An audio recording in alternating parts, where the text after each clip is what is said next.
ઈષ્ટદેવ ભગવાન શ્રી સ્વામિનારાયણ.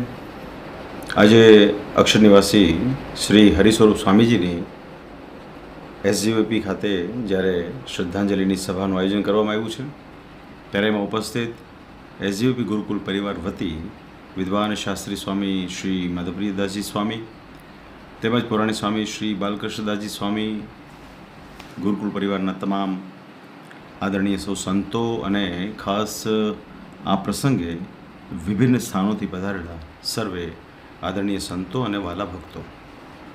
આજે સ્વામી શ્રી હરિસ્વરૂપદાસજી સ્વામી ભૌતિક રીતે શરીરથી આપણી મધ્યમાં નથી, પણ એમના જે પ્રવચનો, એમના જે વિચારો, એમના જે શબ્દો, એ શબ્દશઃ આજે હરિસ્વરૂપ સ્વામી સંપ્રદાયને વિશે ભક્તોની મધ્યમાં છે. કોઈપણ સંતની વિદાયથી સંપ્રદાયને નિશ્ચયપણે બહુ મોટી એક ખોટ જતી હોય છે, પણ સંપ્રદાયની અંદર મહારાજનું વચન કરતા કરતા એકમાત્ર શ્રી હરિ છે અને શ્રી હરિની મરજી પ્રમાણે થતું હોય છે.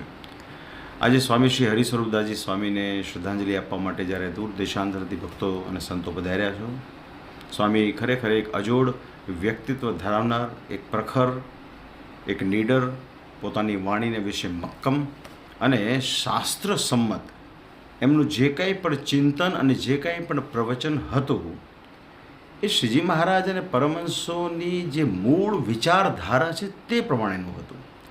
કોઈ પણ બાબતના બે પહેલું હોય છે, પણ મૂળ વાત જે હોય છે, જે શ્રીજી મહારાજની વિચારધારા છે, તેને પોતે પોતાના અનુભવથી, પોતાના જ્ઞાનથી, વચનામૃતના માધ્યમથી કે પછી અન્ય શાસ્ત્રોના માધ્યમથી સ્વામીજી જે સમજ્યા હતા, જેને પોતે મક્કમપણે માનતા હતા, તે પ્રમાણે એમણે પોતાના યુગમાં આવેલા ભક્તોને એ પ્રમાણે જ્ઞાન આપ્યું, કહ્યું, ઉપદેશ આપ્યો અને એ પ્રમાણે પોતે કથા કરતા. વચ્ચે એક સમય આવ્યો કે સ્વામીજીએ ઘણા લાંબા સમય સુધી મૌન રાખ્યું. ત્યારે દેશ અને વિદેશમાં એવા ઘણા બધા ભક્તો હતા કે જે સ્વામીજીની કથા સાંભળવા માટે બહુ તત્પર હોય.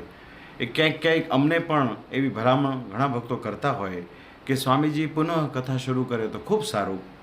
ત્યારે એવા સ્વામીજીની વિદાયથી નિશ્ચય સંપ્રદાયને એક બહુ મોટી ખોટ પડી છે. મૂળ વાત એ છે કે આજે સમાજમાં જે પરિસ્થિતિ છે, એ પરિસ્થિતિની અંદર સત્ય અને સત્ય કહેવાની હિંમત એ બહુ જૂજ હોય છે. કારણ કે સૌ પોતે સાચવીને ચાલતા હોય, ઘણીવાર વિદ્વતા ઘણી હોય, પણ વિદ્વતાની સાથોસાથ એને જે કહેવાની ખુમારી હોવી જોઈએ, જે નિષ્ઠા હોવી જોઈએ કે આ મારો મહારાજ કહે છે, મારા મહારાજથી અધિક કાંઈ નથી, મારા મહારાજનો જે વિચાર હોય એ મારો વિચાર હોવો જોઈએ. એવા એમના જેટલા પણ પ્રવચનો સાંભળીએ, એમાંય ખાસ કરીને છેલ્લે ઉપાસના માટે, ઉપાસનાના રક્ષણ માટે એ પોતે શ્રી જે કાંઈ એમણે મંતવ્ય આપ્યું, જે કાંઈ વાત કરી, એ બહુ સમજવા જેવી છે. એ ન કેવળ મૂળ શ્રી સ્વામિનારાયણ સંપ્રદાય, બેદેશ ગાદી, એના સંતો ભક્તોએ સમજવા જેવી છે, પણ જે લોકો ખરેખર સ્વામિનારાયણ ભગવાનની કંઠી પહેરતા હોય, સ્વામિનારાયણ ભગવાનને માનતા હોય, એને અનુસરતા હોય, એ પછી કોઈ પણ પંથના હોય, એ તમામે સ્વામી શ્રી હરિસ્વરૂપદાસજી સ્વામીની કથા અને એમના જે કહેલા ચોટદાર પ્રવચનો છે એને અવશ્યપણે સાંભળવા જોઈએ, એનું મનન કરવું જોઈએ, એનો વિચાર કરવો જોઈએ અને જીવનમાં એનું આચરણ કરવું જોઈએ. કેમ કે સૌથી પહેલો પ્રશ્ન તો એ ઉપસ્થિત થાય છે કે આપણે સત્સંગી થયા છીએ, આપણે સત્સંગમાં આવ્યા છીએ, આપણે ભગવાન સ્વામિનારાયણની ઓળખ થઈ છે, તો આપણે આ સત્સંગમાં શું કામ આવ્યા છીએ? ભગવાનનો રાજીપો પ્રાપ્ત કરવા માટે આવ્યા છીએ કે પછી પોતાની રીતે વ્યક્તિગત આ લોકની જે કાંઈ આકાંક્ષાઓ હોય એને પ્રાપ્ત કરવા આવ્યા છીએ? આ એક બહુ મોટો પ્રશ્ન છે. ત્યારે જે ભગવાન સ્વામિનારાયણનો પાકો દ્રઢ આશ્રિત હોય, એ શ્રીજી મહારાજે સર્વજીવના હિત માટે વડતાલમાં બેસી અને જે શ્રી શિક્ષાપત્રીનું લેખન કાર્ય કર્યું, એને ખાસ તમામ ભક્તોને અમારી બહુ હૃદયથી ભલામણ છે કે શિક્ષાપત્રીનું નિયમિત પઠન કરશો, એનું નિયમિત ચિંતન કરશો. તદુપરાંત બહુ સરળ ભાષામાં સમજાય, આજથી 200 વર્ષ પહેલાં તે સમયના લોકોને પણ સમજાઈ જાય એવા દ્રષ્ટાંતો સાથે ભગવાન શ્રી હરિએ ગઢપુરમાં, વડતાલમાં, પંચાળામાં, લોયામાં, સાળંગપુર આદિ સ્થાનોને વિશે જે વચનામૃતો કહ્યા છે એને કાયમ ધારવા, વાંચવા, સમજવા, અને ન સમજાય તો આવા કોઈ સત્પુરુષના મુખેથી એને સમજવાનો પ્રયાસ કરવો.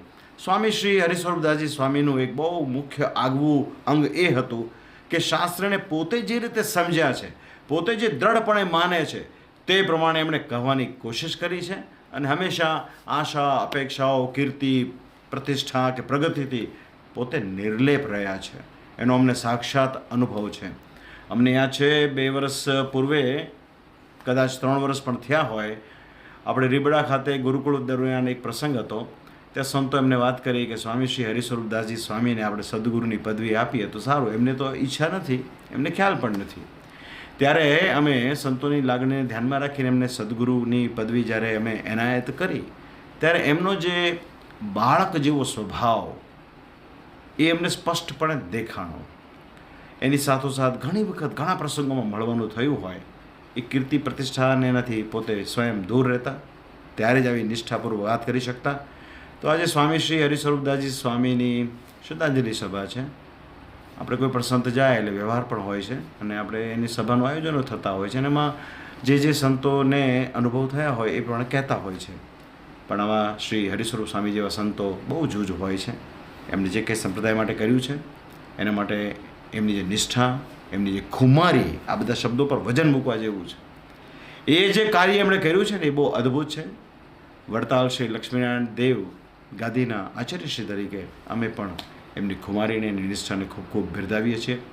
વડતાલ વિહારી હરિકૃષ્ણ મહારાજના ચરણમાં પ્રાર્થના કરીએ છીએ કે મહારાજ એમને સદૈવ પોતાના ધામનું સુખ અર્પે, અને એમની જે ફિલોસોફી, એમની જે વિચારધારા સ્ટ્રિક્ટપણે, કોઈ લલ્લોચપ્પો વગર, કોઈ લોકલાજ વગર, કોઈ દુનિયાને સારું લગાડવા માટે નહીં, એમની જે મૂળ વિચારધારા છે. કેમ કે આ સત્સંગ આત્યંતિક કલ્યાણનો છે, આમાં કલ્યાણની વાત મુખ્ય છે, બાકી બધી વાત ગૌણ છે.